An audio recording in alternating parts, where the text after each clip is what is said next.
This is the Tropic Pianist Gamers podcast, episode 17, Community over Competition. Now, I'm a multi-passionate business owner, but my main passion that runs through everything I do has always been community. It's been community as long as I remember. I was always for getting people together and playing games.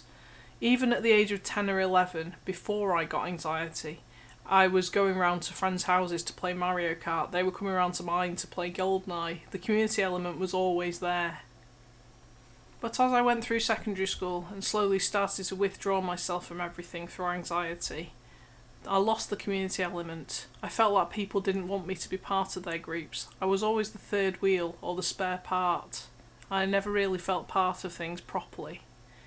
In sixth form there was sort of a sense of community because there was a group of 8 friends and I was one of those 8, but it also contained my ex-boyfriend, and although I was still close friends with him at the time after we split up, it just made things a bit awkward. And also those 7 friends didn't like my new boyfriend because he'd effectively stolen me off the previous boyfriend. So I was effectively always an outcast within the group. They tried to include me, but at that age everyone was about getting drunk and going out partying every night they could. But I went to a school quite far away, which continued into sixth form, and going out just wasn't an option because it was simply too far away and my parents weren't willing to taxi me from somewhere that they didn't trust. And that was fair enough. I was going to violin lessons, piano lessons, swing band, orchestra, so that was like 4 nights a week anyway. They kept me busy, and at the weekends I'd be visiting grandparents over in Yorkshire. So I was busy at the weekends as well. But that meant that I lost the element of community. I lost the element of feeling together and belonging to something. I had my boyfriends, of course. I had a boyfriend from the age of 13 to 19, which was basically my entire teenage life. But that was just one guy, and one guy wasn't really a community, because a community is a gathering of more than a few people. But when I split up with my boyfriend when I was age 19, I was in second year at university, and I didn't know what to do with myself, so an old school friend suggested I started playing RuneScape. So this is where the community came back. I had that extra edge of confidence because I was hiding behind a virtual screen. It wasn't real. Yet it felt real because people were living their lives in this game called RuneScape. It's kind of odd when reminiscing about RuneScape because apparently everyone was playing it in 2005-2006, as was I, but back then it was social suicide to admit you played such a thing as RuneScape or World of Warcraft, which, no offence to those who were or are into World of Warcraft, but us RuneScapers used to refer to it as RuneScape suicide to play World of Warcraft. Yet on the outside world, the judgy people were telling me to get a life, that I had no life. But I was living it up in RuneScape. I had friends. Okay, there was those people who decided to chat me up just because they found out I was female, but generally everyone was friendly and wanted to help each other out. And the sense of community pushed me into the idea of, why don't I build a clan? There were lots of clans around, but I was the only female leader that I knew of. But I built a clan of over 80 members, mainly Americans, which messed up my body clock massively. But as a student, going to bed at 5 a.m. and getting up at lunchtime wasn't thought of as any weirder than any other student, so I just kept it up. I used to skip morning lectures because I'd gone to bed too late and not been able to get up. But it didn't bother me because there were people who wanted to see me, albeit virtually. But I had that sense of community, and I loved it. Alas, things started to drop off around 2007, and when I met my now husband, Dr. G, I'll admit I felt a little bit judged by him when he referred to RuneScape as Run Escape, what are you playing that for? I felt judged, but at the same time my laptop decided to burn out, so I had no choice but to pack it in and stop playing RuneScape. At the peak of playing RuneScape, I'd put in 14 hours a day, forget to eat properly, and sleep in the next day, so it wasn't that healthy a lifestyle, but it was that sense of belonging that I felt I needed, and as an anxious person I couldn't recreate the same thing in real life. I did get invited to a lunch club in my 3rd year, but I struggled to make genuine conversations other than about the weather and general Britishness, and I was all about the chips and the cheesy chips. there's fond memories of university, but the biggest memory I'll have is I only started getting out of my shell at the end of third year when everyone was packing off to live wherever else they decided to live post-university, and I was left there in North Wales on my own. So it was great timing that I met Dr. G. I'd just started my master's degree, and Dr. G and I bonded through our love of Mario Kart. So of course, those of you who've listened to how Nintendo North Wales formed, it was formed off the back of our wedding because we had Mario Kart and wanted people to play with locally, but there was no one. So we forged Nintendo North Wales, formerly known as 3DS Bangor, then Street Pass North Wales, in November 2012. Fast forward a year and we bumped into what became Street Pass UK and later Nintendo Players UK. And Nintendo Players UK this summer is celebrating 10 years of existing as the hub. So later this month I'm talking to James Bowden, who founded Street Pass UK in the first place, and I took it over as an admin in 2015 and have been head admin since September 2020. The rest is history, as they say. But I'm glad that I can lead this community in the name of togetherness and inclusiveness and all accepting of all walks of life. I love that it brings people together and encourages them to get out of their shells. But all of that journey, up until September 2020, I was still deep in anxiety. My anxiety disorder was diagnosed in late 2013, which was roughly when Street Pass North Wales got started properly and started hosting events. So some might wonder how I managed to run them despite suffering such high anxiety levels. This is where the mindset comes in. I've been told time and time again, if you put your mind to it, you'll do it. And that was the case. I knew this was my passion and I wanted to do it, and I'd see it through no matter what. Which is why when I was faced with a 5-year vendetta, I saw it through to the end and won. How did that vendetta occur, you might wonder? I don't know even to this day. A lot of things that were against me turned out to be miscommunications, people mishearing or misinterpreting things that I might have said. And this was no different. So when we first got going in November 2012, I was trying to find venues, but I was too anxious, so I'd happen upon people street passing each other and join in with that. So there was no talking, there was no physical meeting each other. We were just street passing each other in the street and collecting puzzle pieces. But that wasn't good enough because I wanted to create a community. And when I started creating a community, we hooked up with Manchester, and Manchester's guy James Bowden put us in touch with what became the hub. And we put on our first event as the hub, which was National Street Pass Day, which was September 2013. And we got involved with the Gaming League because the natural go-to was, there's students who like games in the university, let's get in touch with them and see if they'll join us. So they joined us for the first event, and I tried to talk to them. But of course, anxious me, who knows what I said and how it was interpreted. Chances are the other person had anxiety too, because they were talking about mental health quite a lot throughout the years. What seemed to happen was over the next month or two, I spoke to the chief of the Gaming League and asked him if he could help us find some venues. Not knowing at the time that I could book easily a university venue without any questions asked because I was technically a member of staff. Although I was only a member of support staff, so I wasn't officially staff as in office worker. But I didn't know that I had that permission to do so until much later. So I used to go in person to one of the venues in the university and ask them if we could make a booking for the gaming community. I didn't name us because I thought Nintendo might intimidate them, so I just said a gaming community which is a mix of public and students, thinking, that'll be clear enough, they won't confuse it with the student population. But for some reason, someone put it down in the diary as Gaming League, which of course the Gaming League existed. And it got downwind that we'd nicked their name to book our events, which was a complete lie. But it got taken back to the committee of the Gaming League, and one of the members of the committee took it on themselves to try and sabotage us, to shut us down, and make it known that they were the gaming community in Bangor and no one else could be the gaming community.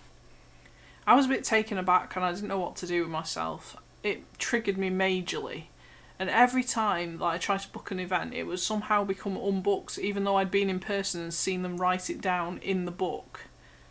By the time event day came, every single month, "Oh, we've got no record of your booking." And I'd be in tears to security saying, "Well, I've got 30 people waiting to attend. What am I going to do with them?"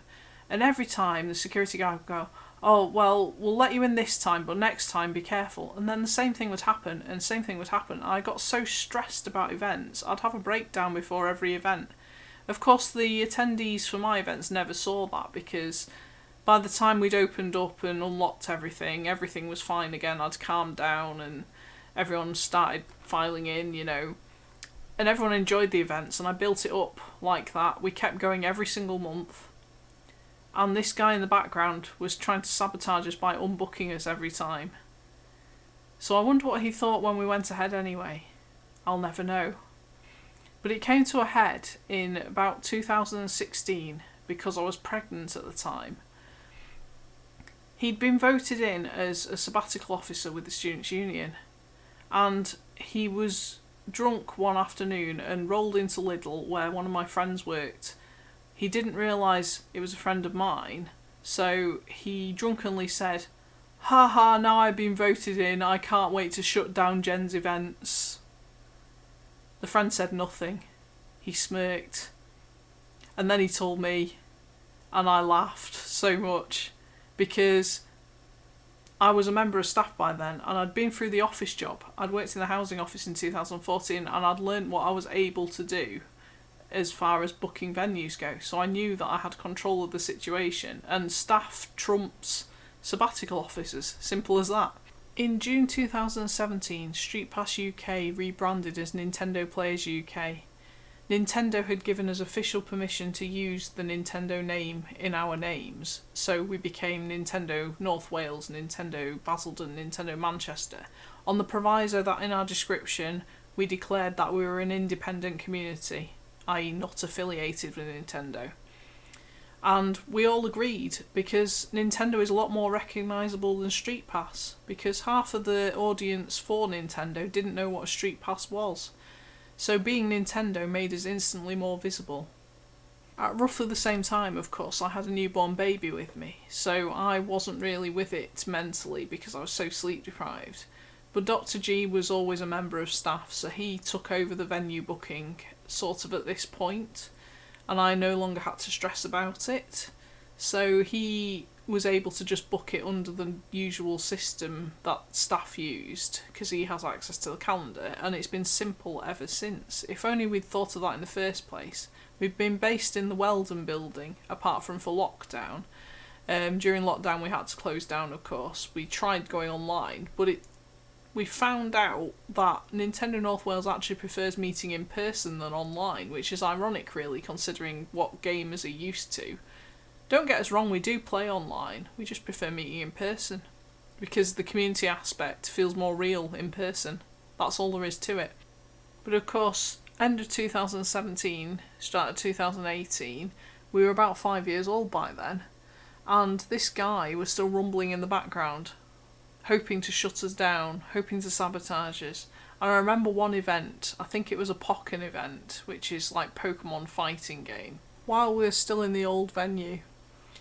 And on that event we had some standee kind of banners with characters on, and I remember coming out of the room we were in to find two of the Gaming League people kicking the standees and smirking at us, as if to say, we're gonna get you kind of thing. But I didn't take it seriously, because at the end of the day I was late 20s and they were kids effectively. So I just laughed it off and got on with what we were doing, because we had a successful event. Right up until lockdown we had 30 people attending every month on average, and everyone looked forward to our events. We had structure, we had raffles that people wanted to win, we had themes that people enjoyed experiencing. We made a great community of like-minded individuals. A lot of them started off shy and not knowing themselves and lacking confidence, but by the end of, say, a few years, they were all out of their shells and happy to mix with the other people there. And I think that's fantastic. At the 5-year mark since we started, that guy who had the vendetta against us finally left the area. He had to get a job because he'd graduated from university. He had a master's degree, but he'd run out of options, so he got a degree somewhere further down the coast. We never heard from him again. But it was funny because less than a year later, the new president of the Gaming League came to our event and apologised for the years of bad feelings between the Gaming League and us.